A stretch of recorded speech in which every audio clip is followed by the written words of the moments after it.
Hello and welcome back to another video, in which I will be reviewing Wonder Woman. If you want to see more reviews, please consider liking and subscribing. Let's get started.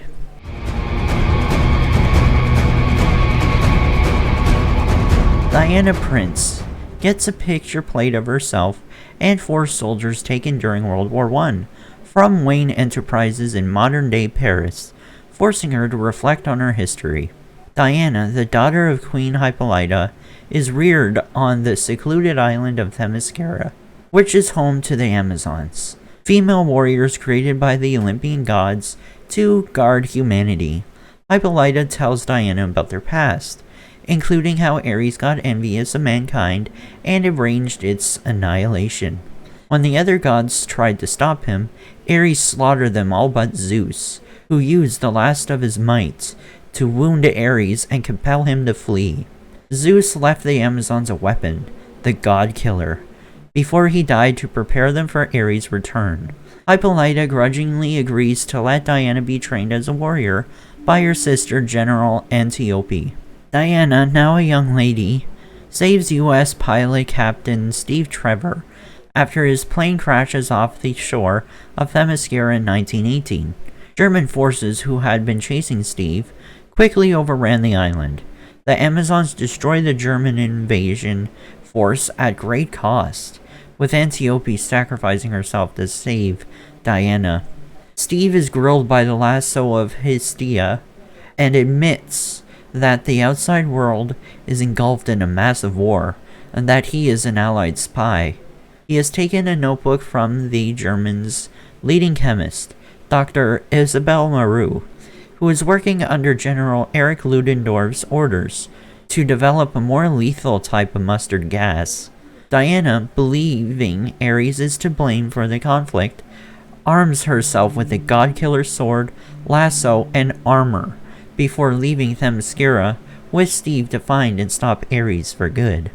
They take Marou's journal to the Supreme War Council in London, where Sir Patrick Morgan is attempting to negotiate an armistice with Germany. Diana interprets Marou's notes, showing that the Germans intend to use the lethal gas on the Western Front. Despite his commander's orders, Steve hires Moroccan spy Samir, Scottish marksman Charlie, and Native American smuggler Chief Nappy, with hidden money from Morgan, to assist in preventing the gas from being discharged. In Belgium, the team advances to the front. Diana travels alone into no man's land and takes the German trench, allowing the Allied soldiers to liberate the adjacent settlement of Veld. The crew celebrates momentarily by shooting a snapshot at the area where Diana and Steve fell in love. The crew discovers that a gala will be hosted nearby at the German High Command. Steve and Diana join the party separately. Steve seeks to find and destroy the gas, while Diana intends to murder Ludendorff, thinking him to be Ares. To avoid endangering his goal, Steve stops her, but this allows Ludendorff to unleash the gas on Veld, murdering its residents. Diana chases Ludendorff to a facility where the gas is being loaded into a bomber plane destined for London, blaming Steve for interfering. Diana battles and kills him, but is perplexed and disheartened when his death does not end the conflict. Sir Patrick comes, revealing himself to be Ares. He reminds Diana that, while he has suddenly given humanity ideas and inspirations, it is ultimately their choice to resort to violence, since humans are fundamentally wicked. When Diana tries to slay Ares with the God-Killer sword, he breaks it, informing Diana that she is the God-Killer, because she is the daughter of Zeus and Hippolyta. He is unable to persuade Diana to assist him in destroying humans in order to restore Earth's paradise. During the flight, Steve's squad destroys Marou's laboratory. Steve hijacks the bomber carrying the poison and pilots it to a safe height before detonating it, blowing up the jet and himself. Ares tries to channel Diana's fury and grief over Steve's death by encouraging her to murder Maru. But her memories of Steve drive her to recognize that humans have good inside them. Maru is spared, but Ares' lightning is redirected into him, killing him for good. Later, the crew celebrates the war's end.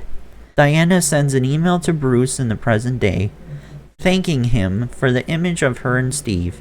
As Wonder Woman, she continues to battle for the good of Earth.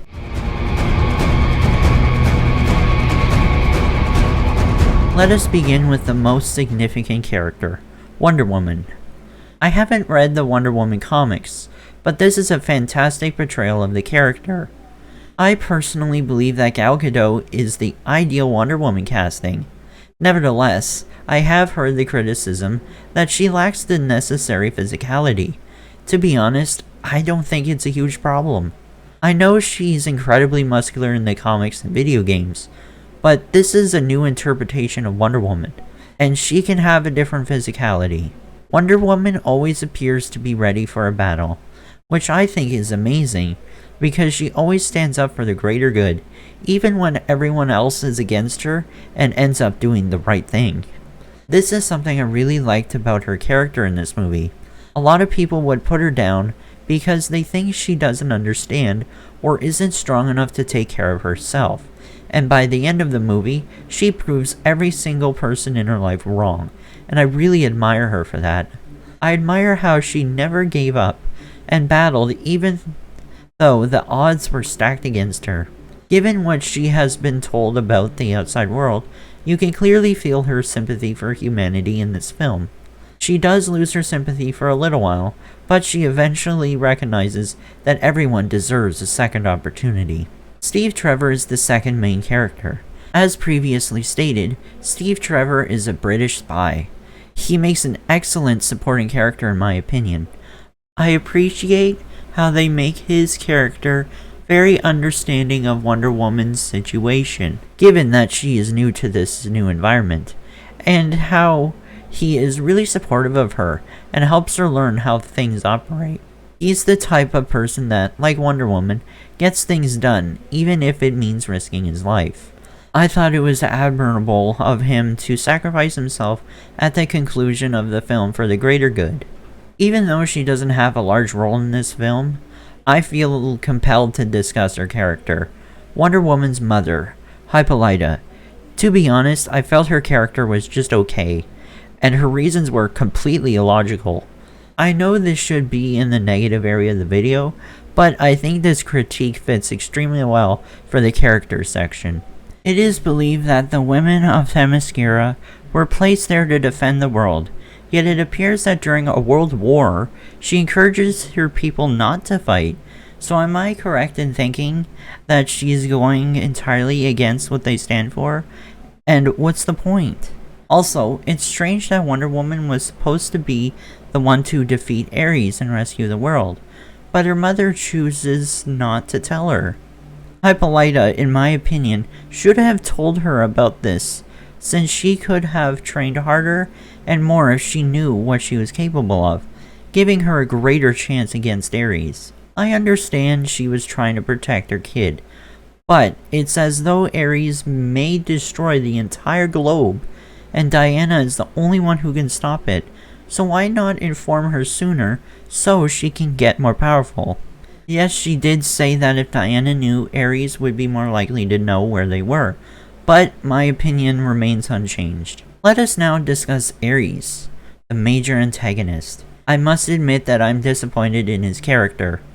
I appreciate that he was the master of everything behind the scenes, but it's also a bit of a bait and switch, which I will discuss later on in the negative section of the video.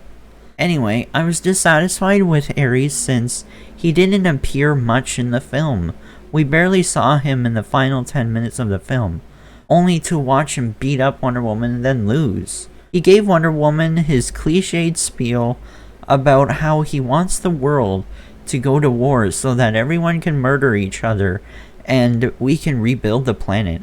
I don't know, I just wanted him to be more wicked, because while that plan is evil, it's not as evil as, say, him doing it for the sake of doing it. He desired to see a better world, which made no sense to me because doesn't he thrive on war? If he did that, wouldn't he be known as the god of peace? To me, it was just a standard stereotypical villain who should have been more prominent throughout. Ludendorff seemed to have a more terrible presence than Ares, the literal god of war. Let's talk about Ludendorff for a moment. Personally, I believe he was a greater villain in this film, since he actually wanted to win, and do so regardless of the consequences. He was trying out this new sort of mustard gas made of hydrogen, which means that gas masks would not work, which is scary. Another aspect of his character is that when they eventually mastered the recipe for mustard gas, he used it on some of the German army's higher-ups.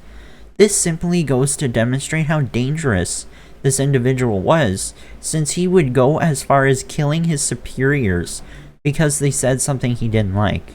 He just seemed to be unafraid to murder everyone in his path, and he would do so in the most cruel way imaginable, demonstrating how terrifying of a monster he truly was until he was replaced by Ares.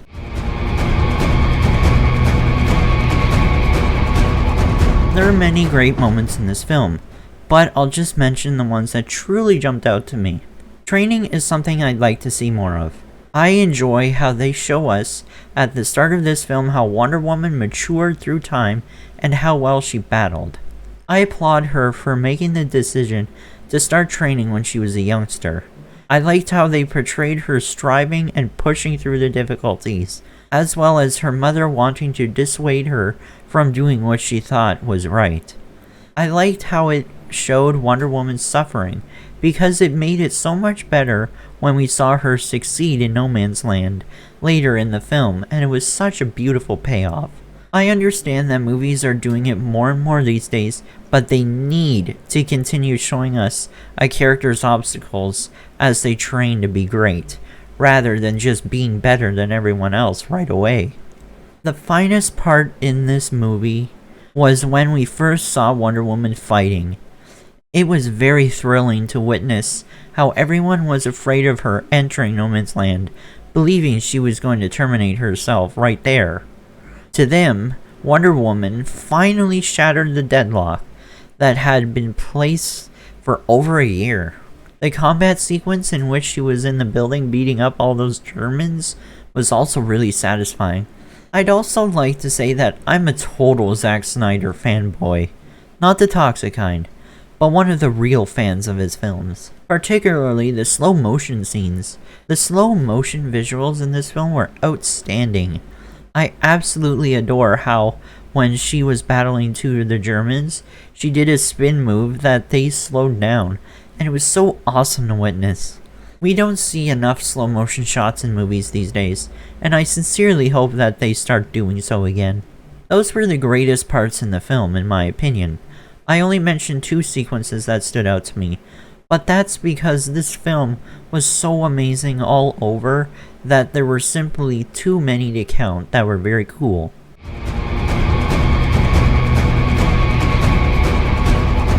So there are 2 points in this section, and one of them I'm not sure how to feel about, and the second one was just a disappointment about one of the characters. So I'm going to speak about the one that I'm not sure how I feel about, which is some of the Germans slain in this film. To my surprise, they used real names of real Germans who were important in World War I in this film. The two Germans mentioned in this film were Erich Ludendorff and von Hindenburg. That is not an issue for me at all. It's actually really cool, since it gives the impression that these heroes had an actual influence in the real world, even if they didn't, implying that they had some link to reality. I'm a big history enthusiast, so I know about these things, or would like to think I know a lot about it. Anyways, it bothers me because I'm presuming World War II existed in the DC universe, and that World War II occurred in the exact same way that it did in the actual world. This is not conceivable for me because von Hindenburg was one of the most prominent persons who accidentally contributed to World War II. How is he going to contribute to World War II if he dies before the war begins? Yes, von Hindenburg died before World War II officially began, but you get the idea. Sure, I think I'm expected to suspend my disbelief and just believe that yes, World War II did happen, but it just sort of contradicts World War II when it annoys me a bit. I realize it's not a big deal, but it seemed funny to me. My next issue with this film is that I expected Ares to put up more of a fight. I acknowledge that the final battle between Wonder Woman and Ares was exciting, but I think it could have done better. I would have rather seen more hand-to-hand combat rather than them utilizing their abilities. I know I haven't reviewed it yet, but I believe Man of Steel handled the fighting well. To be honest, a confrontation between two actual gods should have been far more catastrophic than it was in Wonder Woman. Although it was clearly damaging, I would have liked to see them throwing each other through buildings and such. I get that the purpose of this battle was to depict Wonder Woman battling psychologically throughout the fight, and eventually building up to the very end, when she ultimately defeated Ares. But the actual combat itself should be incredibly well done as well. Again, the battle was fantastic, but I think it could have been greater, since I'm a man who enjoys seeing destruction.